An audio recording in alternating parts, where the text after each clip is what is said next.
জীবনে সংসারের জন্য অনেক কিছুই ভেবেছি বন্ধুরা, তাও নিজে ডাক্তার দেখাইনি।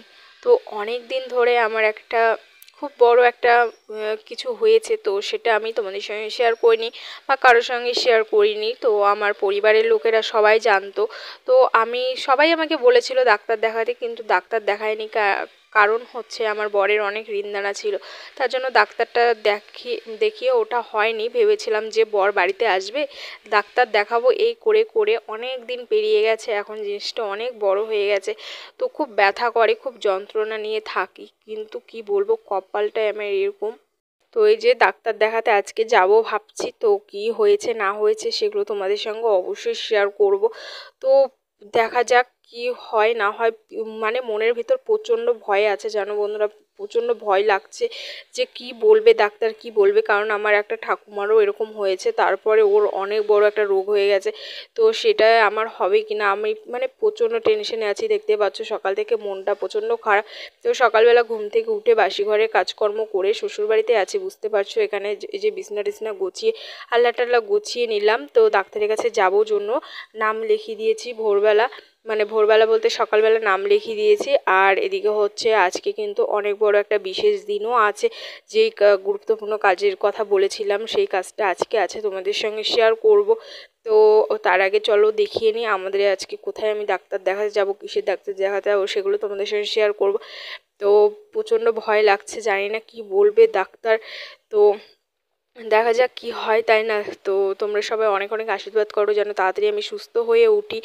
তো আমার বিশেষ একটা ভয় লাগে কি জানো তো, যে আমার কিছু যদি হয়ে যায় আমার ছেলের কি হবে, এই ভয়টা আমার খুব মানে লাগে। কারণ আমার বর অনেক কষ্ট করছে, আমি দেখছি তো। মানে মা যদি না থাকে তাহলে কত যে বাচ্চাদের কষ্ট করতে হয়, সেটা আমার বরকে দেখলে আমি বুঝতে পারি। তার জন্য প্রচণ্ড খারাপ লাগছে।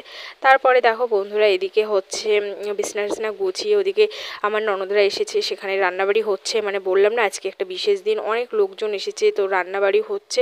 আর আমি এখানে গেছিলাম হচ্ছে একটু জিনিস নিতে। মানে খিদা পেয়ে গেছে, সকালবেলা ছেলে কান্নাকাটি করছিল। তারপরে দেখো এখানে বাড়ির পাশে একটা পুকুর ছিল, এই পুকুরে জানো তো আগে চান টান করতে আসতাম।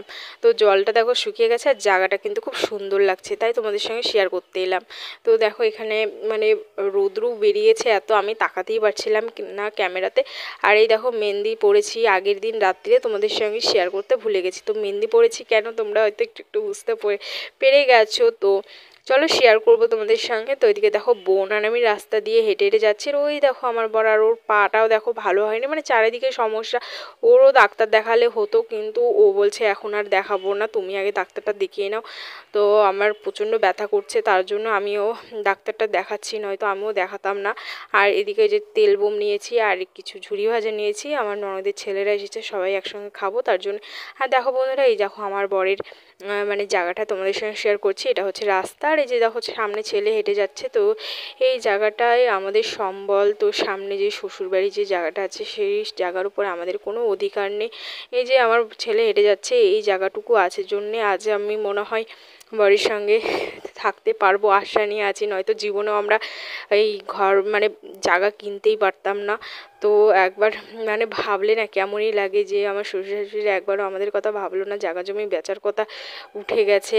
তো এই জায়গাটা যদি আমার বরের না থাকতো তাহলে কি অবস্থা হতো। আর ওই দেখো আমার এই ননদটা যাচ্ছে, এই ননদের আজকে একটা খুব গুরুত্বপূর্ণ একটা জিনিস, তো অবশ্যই শেয়ার করছি। তো এদিকে দেখো, এই যে দেখো সামনে সেন্টার, তো সব থেকে বড় ভুল হয়েছে আমাদের এই সেন্টারটা দিয়ে। আমার শ্বশুর মশাই না কাউকে বলে সেন্টারটা দিয়েছিল, তারপর থেকে আমাদের অবস্থাটা আরও বেশি খারাপ হয়ে যায়। আর আমার শ্বশুরবাড়ির অবস্থাটা তো তোমরা জানোই। আর এই দেখো এটাই সামনে আমার হচ্ছে বরের জায়গা। তো ইচ্ছা আছে সামনে মাসে এসে, মানে সামনে বছরে এসে এখানে বাড়ি করার। কারণ মায়ের বাড়িতে আর থাকতে ইচ্ছা করে না, আর কতদিন থাকবো বলো। তো ওইদিকে হচ্ছে আমার এই যে দেখো শ্বশুরবাড়ি, এখানে তোমাদের সঙ্গে একটু একটু করে শেয়ার করে নিচ্ছি। এখানে এই দেখো মাটির বাড়ি ঘর, আর এই দেখো কত বড় উঠান। আর এই দেখো এই তুলসী ভিটিটা কিন্তু আমার বর বানিয়েছিল। তারপরে দেখো আমি হচ্ছে মনটা আমার খুব খারাপ ছিল, চান টান করে আমি ভাত খাইনি জানো তো, টেনশন এসে রাত্রেও ভাত খাইনি, সকালেও খাইনি, এখন 10টা 11টার মতো বাজে। ও দেখো আমাকে একটু মানে মানে হাসানোর জন্য এটা ওটা করছিল। তো আমার বর আমাকে প্রচণ্ড ভালোবাসে, তো খুব মানে মনটা খারাপ। এই যে আমি উপরে উপরে হাসছি, কিন্তু ভিতরে ভিতরে প্রচণ্ড ভয় হচ্ছিল যে ডাক্তার কি বলবে, ডাক্তার কি বলবে, এরকম একটা ভয় পাচ্ছিলাম। তারপরে যখন ওর সঙ্গে থাকলে না সত্যি আমার মনটা এমনিতেই হাসি খুশি থাকে। তো তার জন্য যে হাসি খুশি মানে হাসতে হাসতে দুইজন যাচ্ছিলাম। আর ও বলছিল ভয় পেও না, কিছু হবে না, আর কিছু হলেও অবশ্যই তোমাকে চিকিৎসা করাবো, এরকম করে আমাকে বলছিল।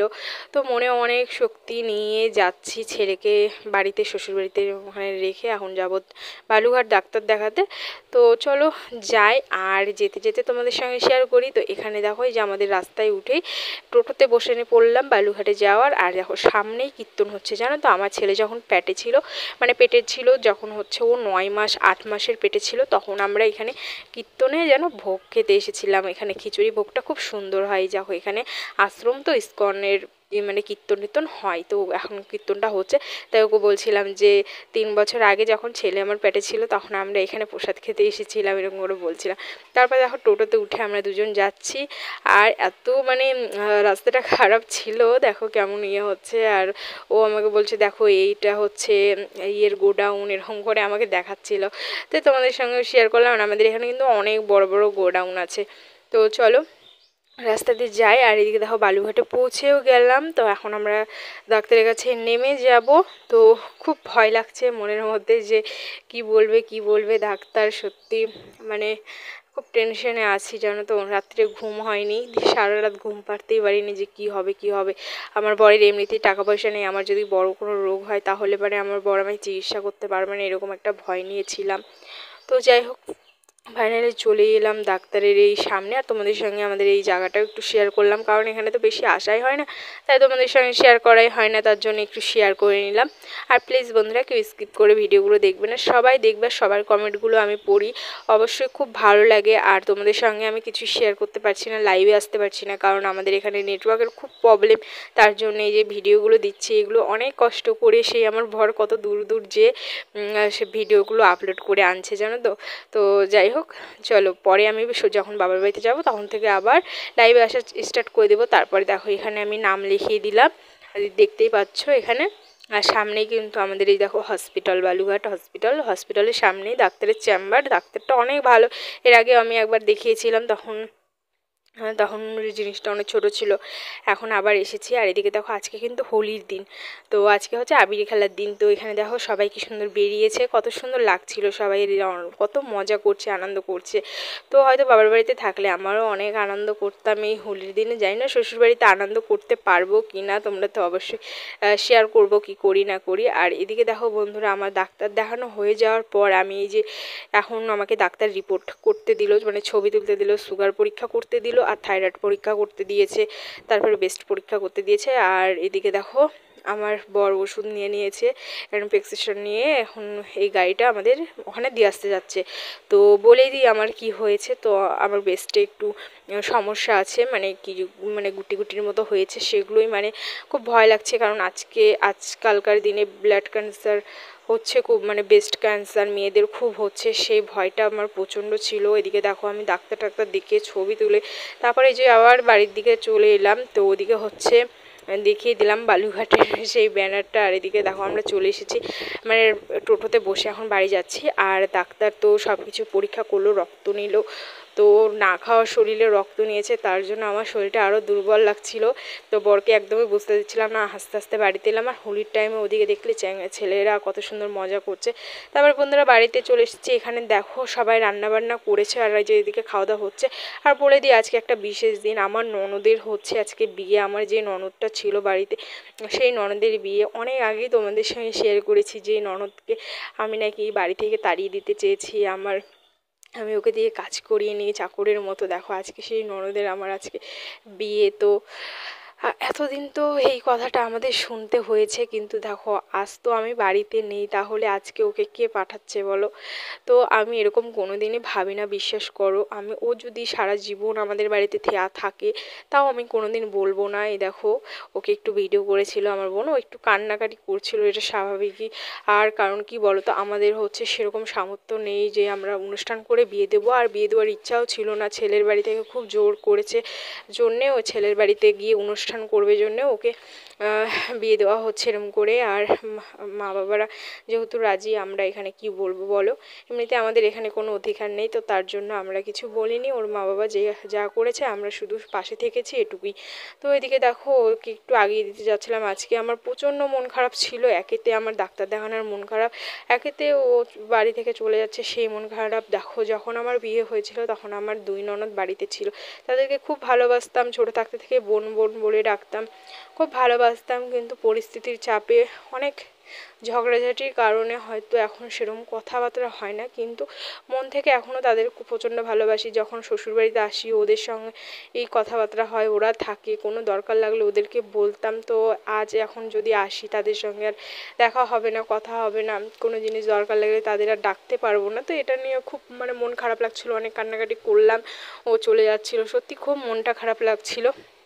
তো যাই হোক, পরে ভাবলাম যে কান্নাকাটি করে কোনো লাভ নেই, কারণ একদিন তো মেয়েদের সবাইকে বাবার বাড়ি থেকে চলে যেতেই হবে, তাই না? তো সেই রকমই, যেরকম আমি আমার মায়ের কাছ থেকে চলে এসেছি কত দূরে। তো ও এই যে গাড়িতে বসতে মানে বসবে, এখানে আমার ভাসুরের বাড়ি আছে, সেখানে সবাইকে প্রণাম করতে গেল। আর এদিকে যে বাস মানে এই গাড়িতে তুলে দিতে এলাম, তো খুব খারাপ লাগছিলো গাড়িতে তুলে দেওয়ার টাইমে, জানো তো মানে বুকটা আমার ফেটে যাচ্ছিলো। আমি কি বলো তো, জানো তো আমি এমন একজন মেয়ে, আমি সবার সামনে কান্না করতে পারি না, মানে বুম মানে হাঁ মেলে যে একটা কান্না করে না, সেই কান্নাটা করতে পারি না। মুখের ভেতর কষ্ট হলে চোখ দিয়ে জল বেরোবে, কিন্তু চিৎকার করে আমি কাঁদতে পারি না, কেন জানি না। তো এই দেখো সবাই আসছে, যারা যারা যাবে। আর ওই দেখো কোলে করে নিয়ে আসছিলো, ওটা হচ্ছে ননদের বর হয়, ওরা নিতে এসেছে গাড়ি ভাড়া করে। তো এখানে যে আমার শ্বশুর দেখতে পাচ্ছ, এটা আমার বড় ননদ। ওই দেখো সবাই চারিদিকে সবাইকে নম করে এখন উঠে পড়বে। তো সত্যি ওকে খুব মিস করব, কারণ যেহেতু ওর সঙ্গে সবসময় থাকতাম এখানে এসে। তো যাই হোক, ও খুব কান্নাকাটি করছিল, আর স্বাভাবিক কান্নাকাটি করা, তাই না? তো যাই হোক চলো, আর কিছু বলে লাভ নেই, কারণ শ্বশুর শাশুড়ি যেহেতু বিয়েটা দিচ্ছে, আমরা এখানে না করে তো কোনো লাভ নেই। তো আমরা বলেছিলাম আর কিছুদিন পর বিয়েটা দিতে, তো আমার শ্বশুর শাশুড়ি বলছে না এখনই দিব। তো ঠিক আছে, কোনো ব্যাপার না। এদিকে দেখো আমার বর দাঁড়িয়েছে, সবাই আগিয়ে দিতে এসেছি। এখানে আমার ননদের বয়েরা সবাই যাচ্ছে ওখানে ছেলেকে আশীর্বাদ করার জন্য। আর বিয়েটা খুব তাড়াহুড়ার মধ্যে হয়ে গেল, তার জন্য বাড়িতে কোনো অনুষ্ঠানই করা হলো না। তোমরা হয়তো কমেন্ট করতে পারো। তো আমাদের অবস্থাটাও সেরকম বন্ধুরা, মানে আমরা সেরকম করে বিয়েটা দিতেও পারিনি।